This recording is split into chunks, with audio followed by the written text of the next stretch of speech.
So whether you guys are looking to buy a FJ Cruiser or you're just bored scrolling on YouTube, we're gonna be taking a look at my 2008 FJ Cruiser here, and we're gonna be going over the 5 different things that I don't like about it.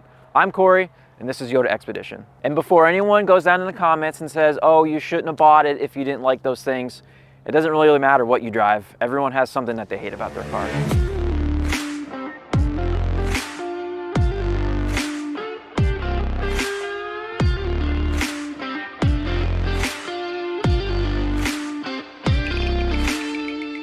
So the first thing I don't really like about my FJ Cruiser is the rear doors. Now, I went from a 3rd gen 4Runner to this, and obviously I love having a regular back door, but these things are just really dumb.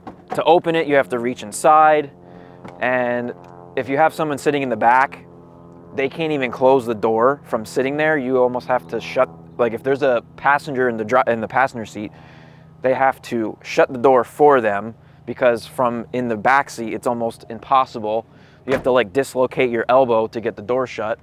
So yeah, I'm not a really big fan of that, but obviously it's an FJ Cruiser and that's how they come, so I have to deal with it. Most trucks that have a door like this, an access cab truck or whatever, they would have either a handle right here on the door jamb or like right here that you can just pull, but no, you have to physically reach in about a good 6 or 8 inches and pull on this, which I don't know, it's not the best idea. And then like I said, when you're sitting in the back seat, like in order to close the door, it's pretty difficult.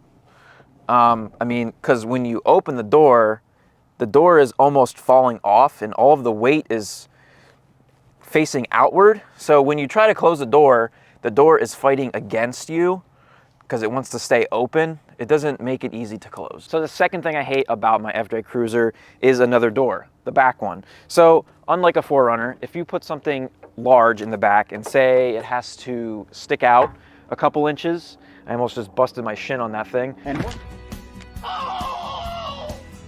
But say you put something in here and it has to stick out a few inches. You can't close it like you would on a 4Runner. A 4Runner, you could bring it down until it touches and you could tie it shut and you'd be good to go.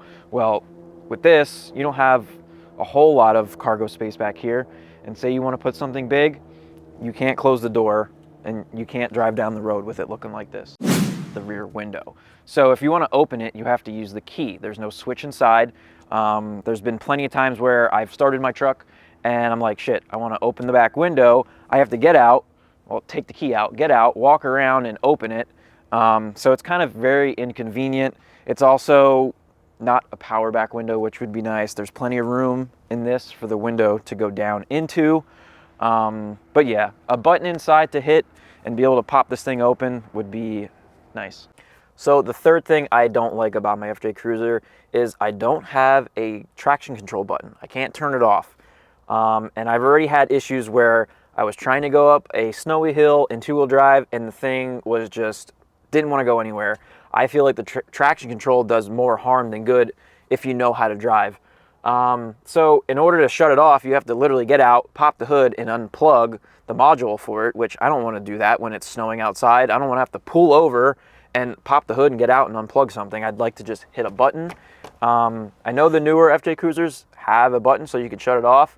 That's just one thing I really don't like about this. Moving on to the fourth thing I don't like about the FJ Cruiser is the windshield. Now, with this being almost a vertical windshield, it's very prone for chips or cracks. When a rock hits it, it's not going to simply deflect off. It's going to just want to go straight through it. So these are really known for getting cracked or chipped. And if you do get your windshield replaced, and you don't replace the clips on all the paneling that goes around your windshield, it's more or less probably gonna fly off. If the clips break on this cowl, it will rip off in high winds, and I recently had that happen. But 3 wipers is pretty cool. So the fifth thing I hate about the FJ Cruiser is gonna be the blind spots. I'm blind in my left eye and 43% blind in my right eye. I don't see much of nothing. So now you're gonna have multiple blind spots on this thing, one being here on the front with the A-pillar.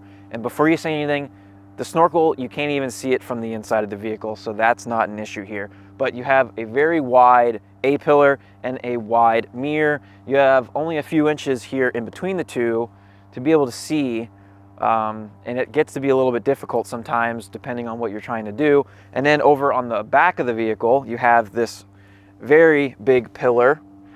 And if you're trying to make a lane change, if you have someone here in your blind spot, it's hard to tell. You have a very small back window here, and sometimes it's just difficult to be looking out that. So that's gonna be 5 things that I hate about my FJ Cruiser. Now that could vary on the person and on the truck, and I'm not gonna be mentioning things like the underpowered engine and the gas mileage. Those are kind of just a given on any Toyota SUV or truck. Let me know down in the comments if you agree or disagree with any of the things that I said in this video. And if you need any Toyota parts, make sure to head over to YotaExpedition.com and grab something for yourself. That'll be it for this one, and stay tuned for the 5 things I love.